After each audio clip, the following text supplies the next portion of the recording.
Film की शुरुआत एक विशाल भूमिगत दुनिया की गहराई में होती है जिसे होलो अर्थ के नाम से जाना जाता है।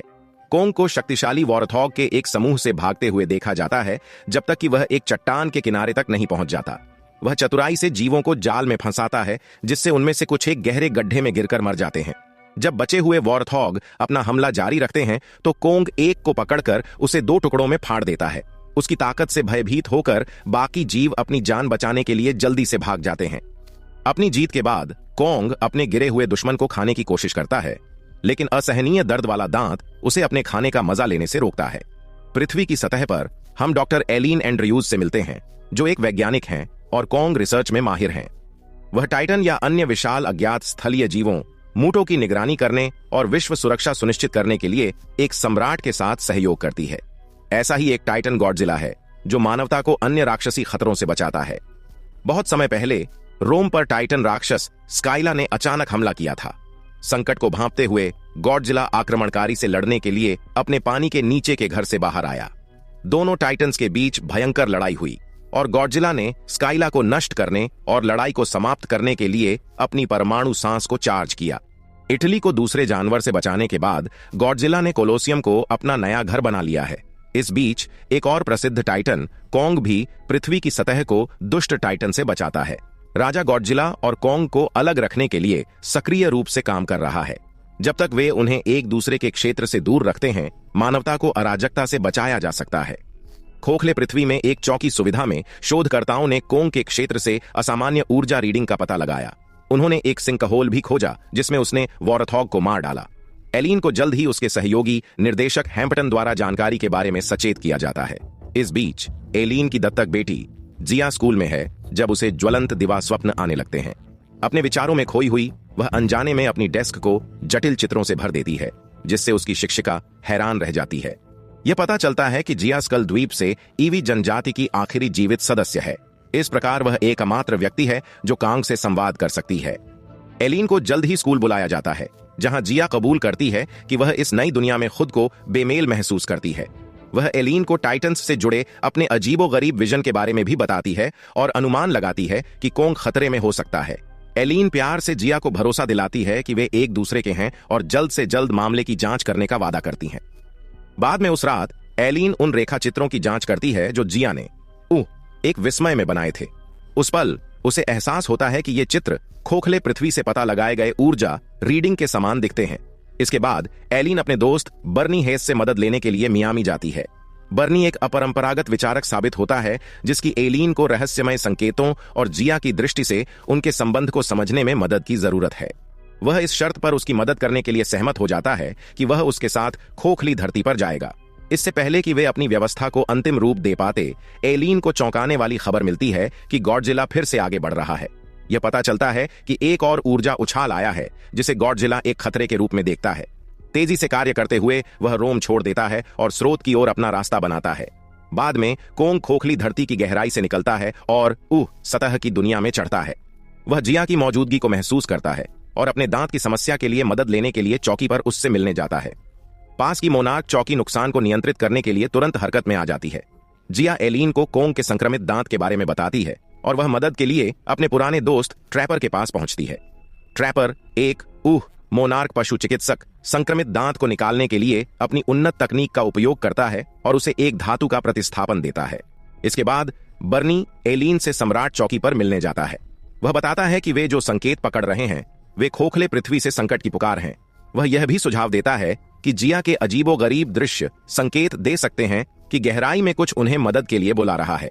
एलिन तेजी से विशेषज्ञों की एक टीम को इकट्ठा करती है जिसमें खुद बर्नी, ट्रैपर, जिया और माइकल नामक एक पायलट शामिल हैं। साथ में वे कोंग का पीछा करते हैं क्योंकि वह भंवर से नीचे उतरता है और खोखले पृथ्वी के रहस्यमय क्षेत्र में निकल जाता है। होलो अर्थ में पहुंचने पर कोंग अपनी गुफा में वापस चला जाता है, जबकि एलिन की टीम अपने बेस की ओर आगे बढ़ती है। इस बीच गॉडजिला फ्रांस में एक परमाणु ऊर्जा संयंत्र में अपना रास्ता बनाता है। वह सुविधा पर हमला करता है और खुद को चार्ज करने के लिए इसके विकिरण को अवशोषित करता है। मोनार्क का मानना है कि वह एक आसन्न खतरे के लिए तैयारी कर रहा है और उसका सामना करने के लिए जेट तैनात करके हस्तक्षेप करने का प्रयास करता है। हालांकि गॉडजिला आसानी से जेट को कीड़ों की तरह दूर भगाकर नष्ट कर देता है। इस बीच होलो अर्थ पर चालक दल एक सम्राट चौकी पर ठोकर खाता है और पाता है कि यह पूरी तरह से नष्ट हो गई है। उन्हें ऊपर की पत्थर की दीवारों पर एक खूनी पंजे का निशान भी मिलता है, जिसके बारे में ट्रैपर का कहना है कि यह एक कॉल के लिए है, युद्ध। दूसरी ओर कोंग को सिंखोल मिलता है और वह एक भूमिगत क्षेत्र में पहुंचता है। उसे एक अदृश्य इकाई से एक अजीब ऊर्जा आती हुई महसूस होती है और वह युद्ध के लिए तैयार होने के लिए अपनी कुल्हाड़ी पकड़ लेता है। वह तब तक चलता है जब तक उसे धुएं में एक रहस्यमयी आकृति नहीं मिल जाती। वह आकृति जल्द ही खुद को सुको नाम के एक छोटे से वानर के रूप में प्रकट करती है। कोंग शांतिपूर्वक उसके पास जाने की कोशिश करता है और अपना हाथ बढ़ाता है। हालांकि सुको उसे काट लेती है और फिर जल्दी से भाग जाती है। वह युवा बंदर के पीछे भागता है, लेकिन उसे पता चलता है कि उसने 3 अन्य गोरिल्लाओं को उस पर हमला करने के लिए बुलाया है। वे जल्दी से कांग को पकड़ लेते हैं और उनमें से एक उसे अपनी कुल्हाड़ी से लगभग मार डालता है। सौभाग्य से वह उनकी पकड़ से मुक्त हो जाता है और उनसे लड़ता है। कांग दूसरे गोरिल्लाओं से बचने के लिए सुको को हथियार के रूप में इस्तेमाल करता है और उनमें से एक को मार देता है। दूसरा बंदर लगभग एक चट्टान से गिर जाता है, लेकिन कांग उसे पकड़ लेता है और उसे सुरक्षित ऊपर खींच लेता है। हालांकि कृतघ्न वानर फिर से कोंग को चाकू मारने की कोशिश करता है, जिससे वह उसे नीचे गिराकर मार डालता है। तीसरा वानर डर के मारे पीछे हट जाता है, जबकि कोंग सुको से उसे अपने कबीले तक पहुंचाने के लिए कहता है। इस बीच जैसे ही एरेन की टीम आगे बढ़ती है, माइकल उनसे उसके निर्देश का पालन करने का आग्रह करता है। अचानक एक पेड़ जैसा प्राणी उसे तेजी से निगल जाता है, जिससे दहशत फैल जाती है और बाकी लोग अपनी जान बचाने के लिए भागते हैं। दूसरी तरफ मोनार्क गॉडजिला की हरकतों का पता लगाता है और पाता है कि वह आर्कटिक महासागर की ओर बढ़ रहा है। उन्हें जल्द ही एहसास होता है कि वह तियामत नामक एक अन्य टाइटन की ओर बढ़ रहा है। खोखली धरती पर वापस एलिना की टीम एक प्राचीन मंदिर के खंडहरों पर ठोकर खाती है। जिया जल्द ही लिपियों को अपने कबीले के प्राचीन प्रतीकों के रूप में पहचान लेती है। जैसे जैसे वे आगे बढ़ते हैं, उन्हें पता चलता है कि यह खोखली धरती में राक्षसों की रानी मोथरा को समर्पित मंदिर है। तभी एक चमकदार ड्रैगन फ्लाई पास की एक चट्टान पर उतरती है। जब जिया इसे छूती है तो यह एक तरह की प्राचीन सिंचाई प्रणाली को सक्रिय करती है, जिसमें एक छोटे से गड्ढे से पानी बहता है। सुरंग। उत्सुकतावश वे पानी का अनुसरण करते हैं, जो अंततः उन्हें एक गुप्त स्थान पर ले जाता है, जो एक सुरक्षात्मक अदृश्य आवरण से छिपा होता है। जिया अपने हाथों से ढाल खोलती है, केवल एक नए अज्ञात भूमिगत क्षेत्र को प्रकट करने के लिए। साथ ही सुको चालाकी से कोंग को एक नदी तक ले जाती है, जो एक विशाल सर्प राक्षस का घर है। अचानक सर्प राक्षस उभरता है और कोंग पर हमला करता है, लेकिन वह बहादुरी से वापस लड़ता है। अपनी कुल्हाड़ी से प्राणी के मुंह पर वार करता है। क्रोधित होकर सर्प कोंग को पानी के नीचे खींचने की कोशिश करता है, लेकिन वह अंततः राक्षस पर काबू पा लेता है। झुको डर के मारे भाग जाता है और बाद में सर्प के कटे हुए सिर पर ठोकर खाता है। कोंग पराजित राक्षस के मांस पर दावत खाने के लिए तैयार हो जाता है और झुको के साथ भी कुछ साझा करता है। इस बीच मोनार्क गॉडजिला की हरकतों का पता लगाता है, जब तक कि वह तियामत तक नहीं पहुंच जाता। पानी के नीचे की टाइटन उससे लड़ने के लिए अपनी नींद से बाहर निकलती है। तियामत खुद को उसके चारों ओर लपेट लेती है, लेकिन गॉडजिला खतरे को खत्म करने के लिए अपनी परमाणु सांस को उड़ा देता है। फिर वह पानी के नीचे लौटने से पहले उसकी विकिरण ऊर्जा को अवशोषित करता है। दूसरी तरफ ईवी जनजाति के लोग एलीन और उसकी टीम को खोखली धरती की खोज करते हुए पाते हैं। जिया को देखकर वे तुरंत उसे अपने ही लोगों में से एक के रूप में पहचान लेते हैं। जनजाति का नेता फिर टेलीपैथिक रूप से उससे संवाद करता है और उसे आगे लाता है।